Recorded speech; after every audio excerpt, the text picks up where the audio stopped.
Hey, hello, news. It's your girl, Derek J here, and we are live on location at the American Black Film Festival in Miami Beach, and we are talking to none other than actor Da Vinci. How you doing? I'm doing great. How about yourself? I'm doing great now that I'm talking to you. We've been waiting. Now we finally get to talk to the man himself. So I met you on shows like All American, where you were, a student athlete, and Grownish, where you were another student again. But BMF, you a thug now, okay? You giving real drug dealer vibes. Let us know, how different was it to prepare for this role opposed to, those more wholesome roles that you did? I had to just adopt the dropping out of school mentality. Um, and I come from that environment though. Yeah. So honestly, I grew up playing sports, and I also grew up in the streets, getting in trouble, being arrested, started selling drugs. So I just had to really just tap into that. But obviously, I wasn't that heavyweight of a level of selling drugs. But yeah, so it really wasn't difficult to tap into that. I think one of the greatest things about being an artist is that you've been prepared through your life experiences, that you've walked a lot of different paths. So sometimes when the world see you playing a character that it looks like you could never play, but they don't know that you went through that. Yeah. So yeah, Yeah, I love that duality. He said, I'm a basketball player, but I can be in the streets if y'all need me to. exactly. Exactly. Shit get Okay. real. Shit get real out Hello. there. Okay, so VMF is now in its fourth season.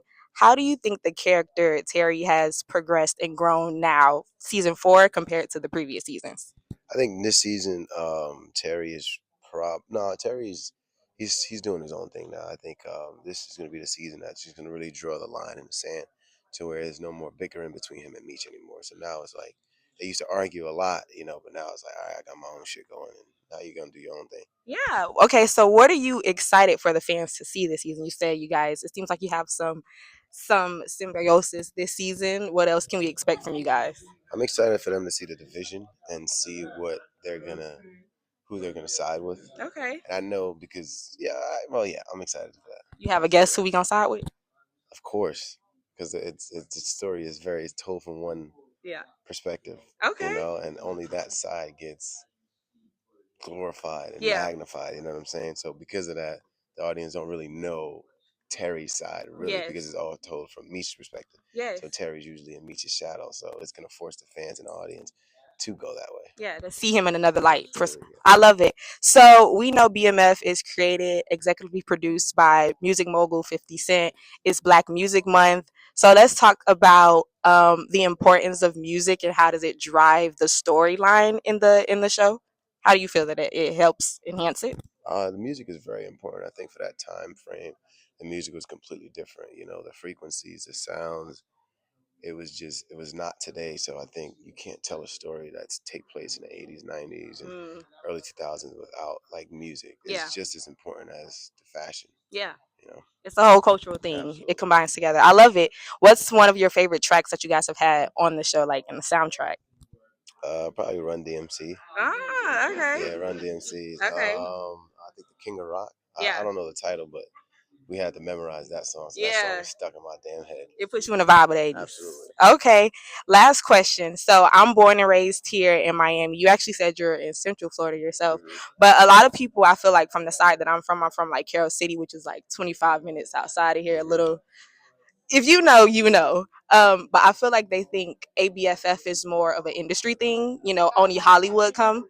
What would you say to those people in the inner cities, but we're in their backyard, if they're thinking about coming to ABFF 2026? What would you say to them to get them here? I would definitely say bring your ass here. Because I think this is a great networking event. I never knew ABFF was in Miami, honestly. I didn't Yeah, really know what was going on. yeah, I would hear it, but for some reason I felt like it was in LA, if anything. But I was like, wow, this is of all places, right. It's Miami, here. you know? But yeah, I would say come, network, have fun, and get to see another side of life. I think this is fire.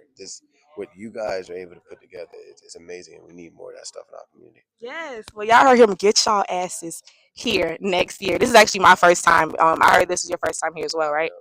How you loving it so far? It's great. I Yeah. think it's awesome. I'm just learning. I'm just soaking everything in. Yeah. All right. Well, thanks, Da Vinci, for All right. stopping and talking with us. Appreciate it. Y'all check out BMF is already out. Came out June 6th. So check it out on Stars.